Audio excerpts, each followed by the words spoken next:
यशोदा रुको। छोड़ दो मुझे, छोड़ दो मुझे। जीजी संभालो, बावली हो गई है। जीजी संभालो। देखो अब कैसे तुम्हारे अस्थियों को तोड़कर छोटे छोटे टुकड़ों में बदल दूंगा मैं।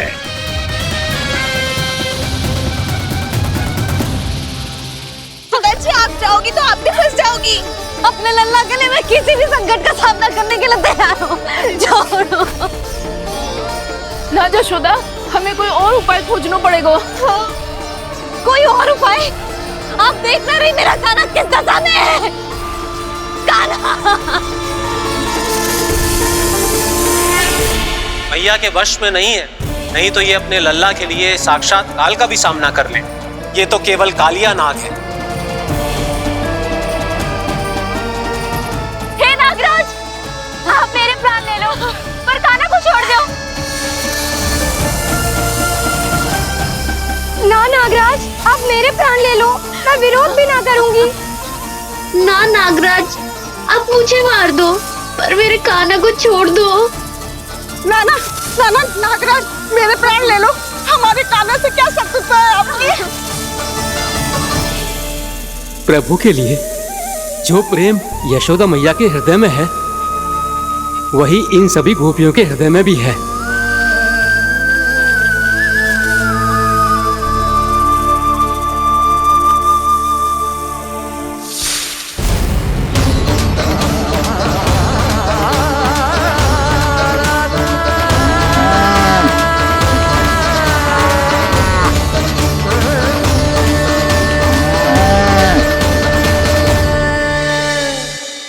यशोदा, यशोदा, देखो इन गोपियों को, इन गैयाओं को, इन सब के मन में भी तुम्हारी भांति ही ममता भरी हुई। वो सब भी कान्हा से उतना ही प्रेम और स्नेह करती है, उतनी ही ममता से भरी हुई है जितनी कि तुम। तो तुम ही सोचो, जिसके साथ इतनी ममता और इतना स्नेह, इतना प्रेम, उसका कोई क्या कर सकता है? उस काले नाग का विष इस सब आशीर्वादों के सामने कछु न है। कछु करो जी। उसे बोलो वो मेरे प्राण ले ले, मेरे काना को छोड़ दे। यशोदा,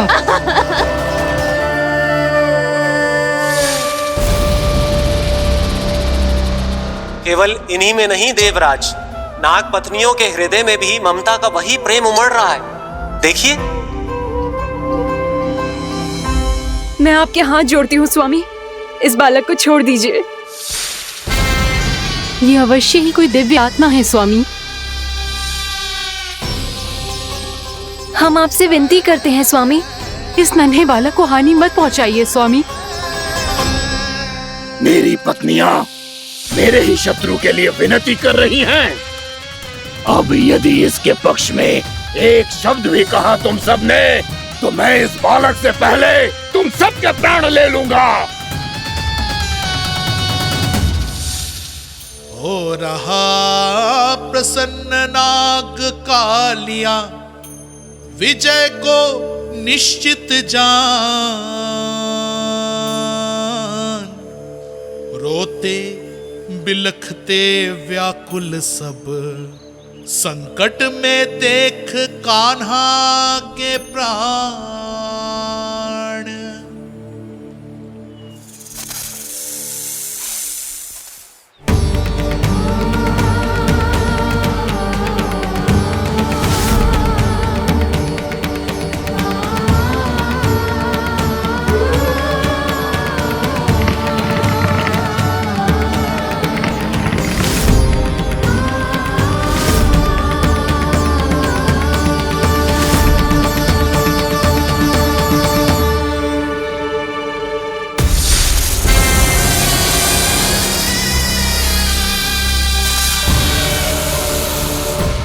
करो जी, मेरे लल्ला को बचा लो, कोई तो कुछ करो।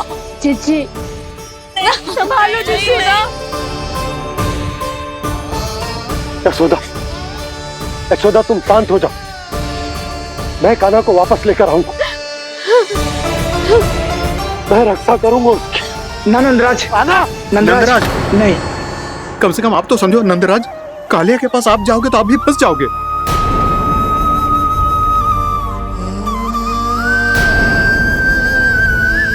बलराम, तेरा भाई इतनी भीषण संकट में है और तुझे जरा भी दुख ना हो रहा? क्या आप सब अब तक नहीं समझ पाए कि कान्हा सच में कौन है? छोटे बाबा, आप तो उसका सत्य जानते हैं ना?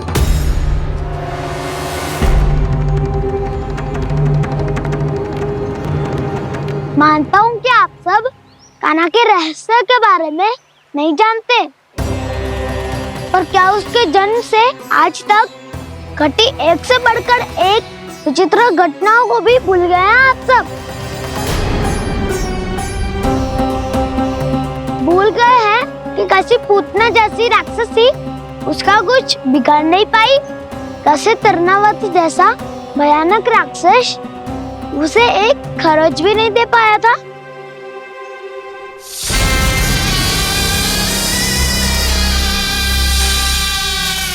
आप सबने अपनी आंखों से देखा था ना, बकासुर से कान्हा की रक्षा करने देवता स्वयं आए थे। पर सत्य तो ये है कि वो सभी देवता भी उस असुर के सामने असमर्थ हो गए थे। तब कान्हा ने बहुत ही आसानी से उस भयंकर असुर का वध किया था। एक ही बार में धराशायी कर दिया था उसे। तो आप सभी सोचिए, बार बार ऐसे असाधारण कार्य करने वाला बालक साधारण कैसे हो सकता है? अब तो आरंभ से ही सारा सत्य जानते हैं छोटे बाबा। रहस्य छुपाने में सदैव कान्हा की सहायता करते आए हैं आप, और आज आप स्वयं ही उसके सत्य को भूल रहे हैं। और तुम सब भी तो जानते हो कान्हा की शक्तियों के बारे में। तो क्या तनिक भी विश्वास ना आया अपने सखा पे? बलराम, जे तू क्या कह रहा है? मैंने जो कहा उसका एक एक शब्द सत्य है छोटी माँ। यदि प्रभु की इच्छा हुई तभी कुछ ही क्षणों में सब कुछ अपनी आंखों से स्वयं अनुभव कर लेंगे आप।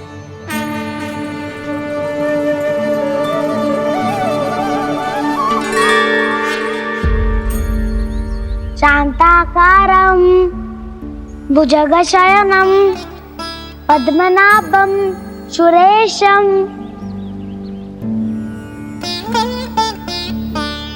विश्वाधारं गगनसदृशं मेघवर्णं शुभांगं लक्ष्मीकान्तं कमलनयनं योगी वीरध्यानगम्यम् वन्दे विष्णुं भवभयहरं सर्वलोकैकनाथम्।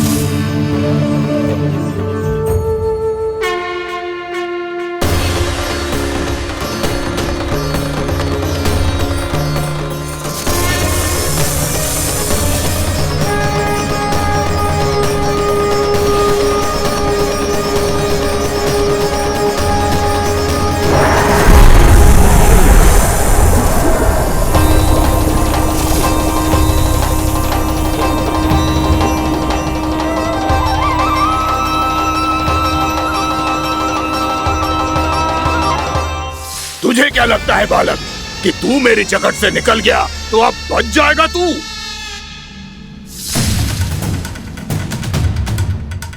मेरे विष से अपनी प्राण रक्षा करने में सफल रहा, मेरी जगत से भी छूट गया, पर मेरे दंश से नहीं बच पाएगा।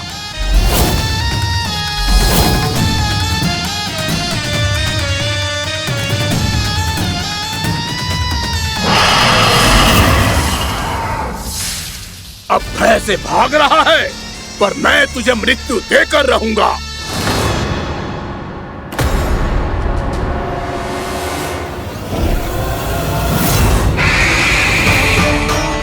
कान्हा!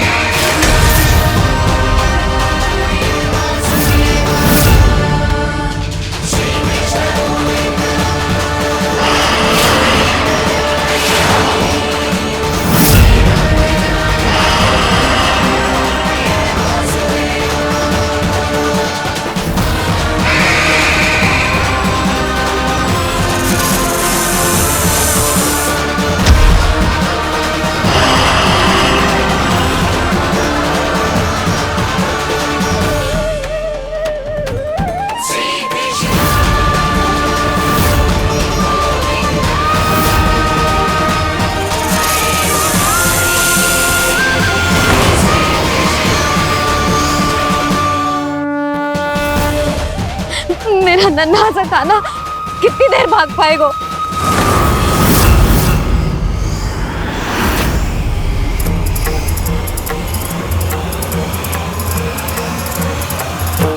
और कितनी प्रतीक्षा करोगे मेरी भक्त कालिया? भक्त नहीं, काल हूँ मैं तेरा। जब अहंकार का मुकुट बुद्धि को ढक लेता है तो भक्त अपने भगवान को भी नहीं पहचान पाता। व्यर्थ की पहेली में मत उलझा बालक। ना मैं भक्त हूँ और ना तू भगवान।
आप सब जिसके लिए इतने व्याकुल हो रहे थे उसे छूकर कालिया नाग का हलाहल जैसा विष भी चरणामृत बन गया है और यमुना जी के जल में फैल चुके विष के प्रभाव को भी नष्ट कर रहा है।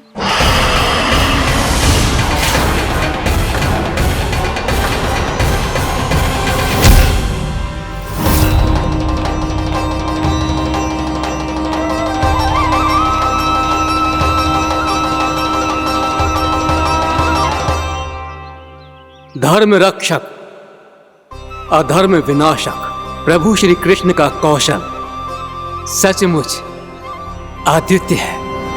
नारायण नारायण।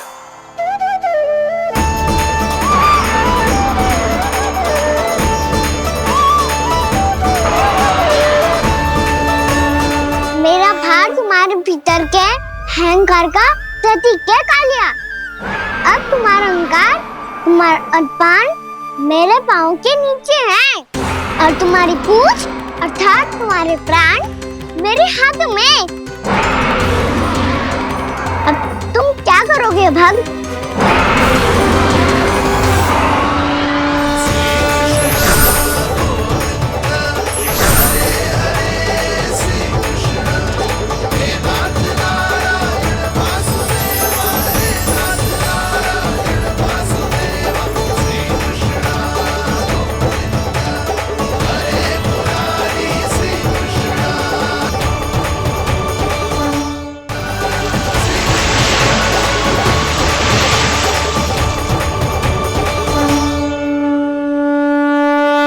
प्रभु, भले ये आपको पहचानने में असमर्थ हो, पर हम सब ने आपको पहचान लिया है।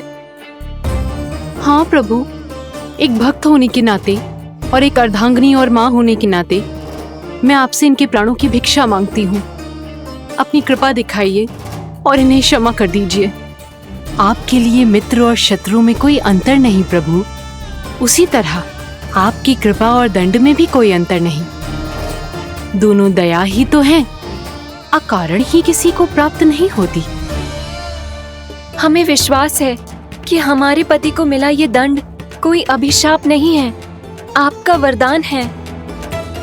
ये सत्य है प्रभु कि इनसे बहुत से पाप हुए हैं। इनके विष से बहुत सारे जीव जंतु को हानि पहुंची है, पर अब आपके चरण इनके शीश पर पड़ गए हैं। ऐसी कृपा तो बड़े बड़े महान महात्माओं को भी दुर्लभ है, और इन्हें प्राप्त हुआ तो अवश्य ही ये किसी महान पुण्य का ही फल है। हे प्रभु, उन्हीं पुण्य कर्मों की शक्ति का आह्वान कर मैं आपसे विनती करती हूँ, इन्हें प्राण दान दीजिए। मैं अपने इस भक्त को क्षमा अवश्य करूंगी देवियों, यदि ये अपने अहंकार को त्याग कर मुझे पहचान ले तो।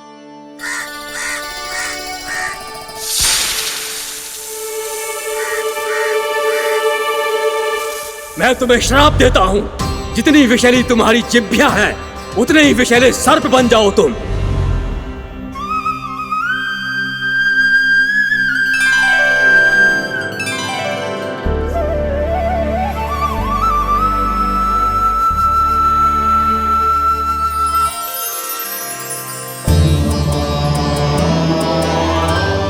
नारायण, मुझे क्षमा कीजिए नारायण। मैं तो आपका परम भक्त था, किंतु मैं आपको पहचान नहीं सका। इसका दंड तो मुझे मिलना ही था, किंतु मैं अब प्रायश्चित करना चाहता हूं। इसके लिए यदि आप मेरे प्राण भी ले लेंगे तो भी मुझे कोई दुख नहीं होगा। मैं अपना जीवन, मृत्यु और अपना अस्तित्व सब कुछ आपको समर्पित करता हूं। तुम्हें तुम्हारी क्रोध के कारण श्राप मिला, जिसे विशाल सर्प के रूप में तुम्हारा जन्म हुआ, और सर्प का तो स्वभाव है विष फैलाना। इसीलिए तुम्हें दंड नहीं दूंगा मैं, सिर्फ सभी अपराधों का पश्चाताप कर लिया। इसीलिए मैं तुम्हें क्षमा करता हूँ कालिया।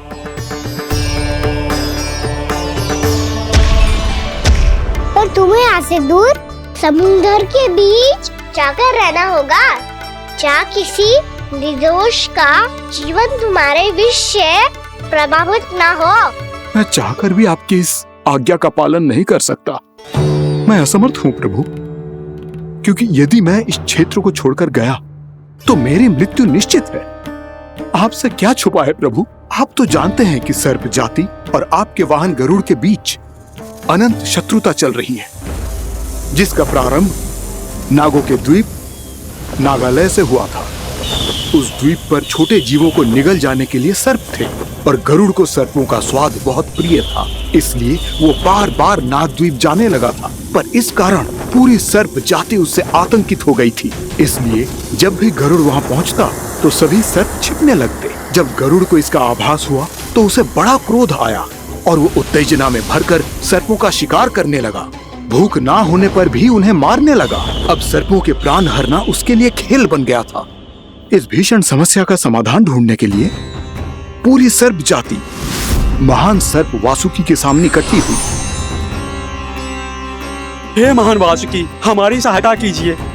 नागद्वीप पर गरुड़ ने आतंक मचा दिया है। पहले तो वो हमें अपना भोजन बनाता था, लेकिन अब हम उसके खेल का साधन बन चुके हैं।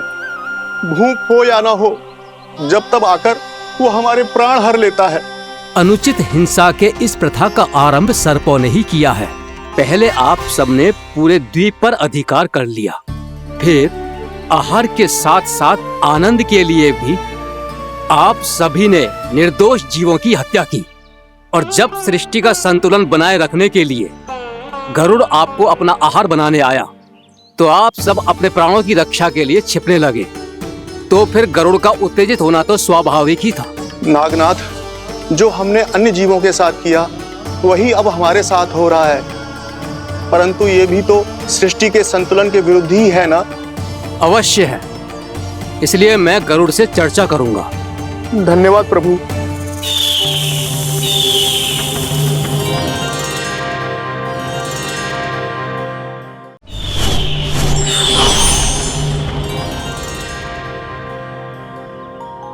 श्री नारायण के वाहन पक्षीराज गरुड़ मैं संपूर्ण सर्प जाति की ओर से आपसे एक निवेदन करने आया हूँ। कहिए, क्या कहना चाहते हैं आप? हे पक्षीराज, यदि आप हम पर ऐसे ही आक्रमण करते रहे तो शीघ्र ही हमारी प्रजाति समाप्त हो जाएगी। इसीलिए हमारी आपसे विनती है, यदि आप उचित समझें तो सर्पों के किसी एक घर से हम आपको एक सर्प प्रतिदिन अर्पित करेंगे। आप उसको आहार बनाइए और अन्य सर्पों को जीवित रहने का अधिकार दीजिए। मुझे स्वीकार है। तब से प्रति